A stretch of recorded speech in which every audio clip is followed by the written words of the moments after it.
Hello everyone. How are we doing this beautiful Monday morning that the Lord has made? Welcome to 101 days in year 2020. Yesterday made it 100 days. Today is +1. We give him all the glory, give him all the honor in the mighty name of Jesus. Have you had your healing tea today, or is it brewing? Don't forget, it's a wonderful way to start the day. And guess what? Today in the academy, we are starting our weight loss for the 40 plus. Well, I'm still going to be talking on fertility diet, but as many under the sound of my voice that has issues losing weight. You know, 40 is a landmark. 40, when you clock 40, a lot of things begin to happen in your body. Even these days, before you clock 40, hormonal changes, muscle mass decreases, metabolism reduces. You find out that the way you used to lose weight quickly before, the diet you normally go on, maybe when you were in your 20s or 30 something, you just go on a simple diet, and before you know it, everything is down, you are looking good. But if you try it now in your 40s, I'm talking to those that are 40 plus, because I'm 49 plus. I'm talking to those that are 40 plus. There is a code, there is a secret, there is a formula. And I'm talking by the grace of God from experience and knowledge.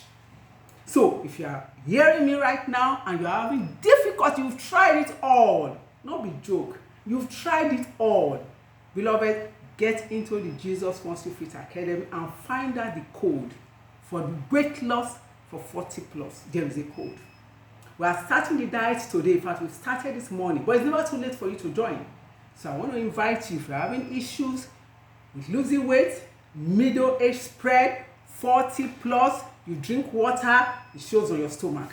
40 plus, you don't even eat anything, you are sitting down, you are just putting on weight. 40 plus, you know that you are eating healthy, yet the weight is piling up. You are sleeping in the gym, you are doing everything, but still the clothes are not fitting.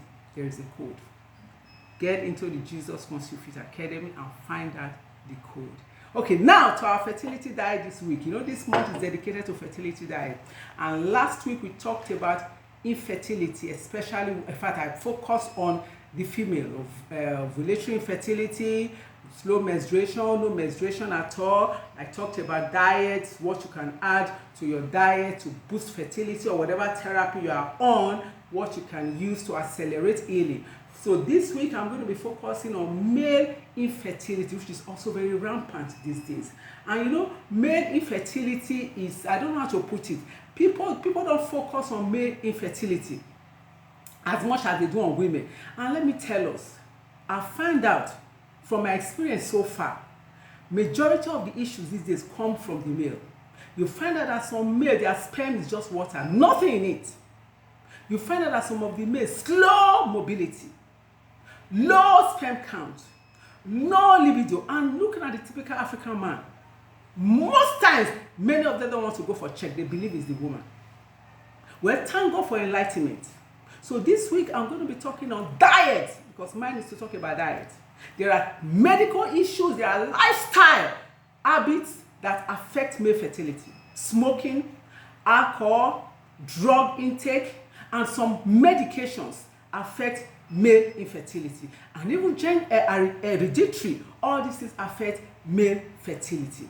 But whatever it is at all, by the mercy of God, I know that when you add these things I'm going to be talking about, zeroing it on your diet to whatever therapy you are on right now, especially if it is slow mobility, or if it is low sperm count, or if it is low libido or no libido at all. If you can change your diet to this one and focus more on these things I'm going to be talking about this week, there's going to be a massive improvement by the grace of God. So talking about male infertility, of course you need to change some lifestyle habits. You need to quit smoking if you're having issues with infertility. You need to quit alcohol if you're having issues with infertility. You need to quit hard drugs. You know what they call hard drugs?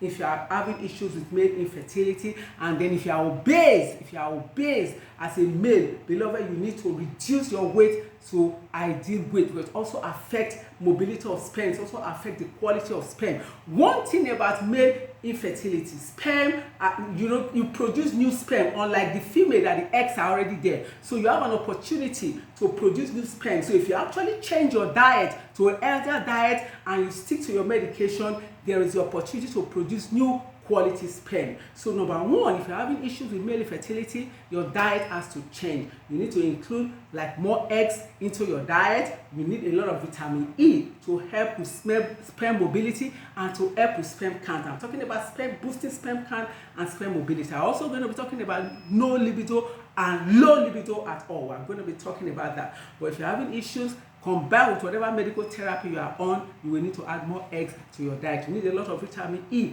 and then also you will need to add a lot of folates to your diet. So you need a lot of green veggies. You need a lot of spinach that has a lot of iron and folate. And then I'm going to talk more on this tomorrow. You need to have a lot of zinc in your diet, because once there's lack of zinc, it affects sperm mobility, it affects your sperm count, it affects your libido. So I'm going to be talking about food that contains zinc. Mine is just diet. There are also supplements you can take, but there's nothing like taking it naturally when it comes to male infertility. So tomorrow I'm going to be talking about food that contains loads of zinc that you can add to your diet to boost whatever medical therapy you are on and accelerate healing. Remain blessed. Have a very wonderful time.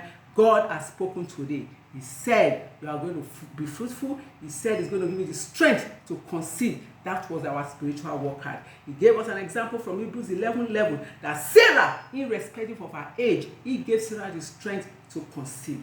He kept his promise. Beloved, 1,000 years is but one day before God. Trust him and he will give you the strength to conceive. Shalom.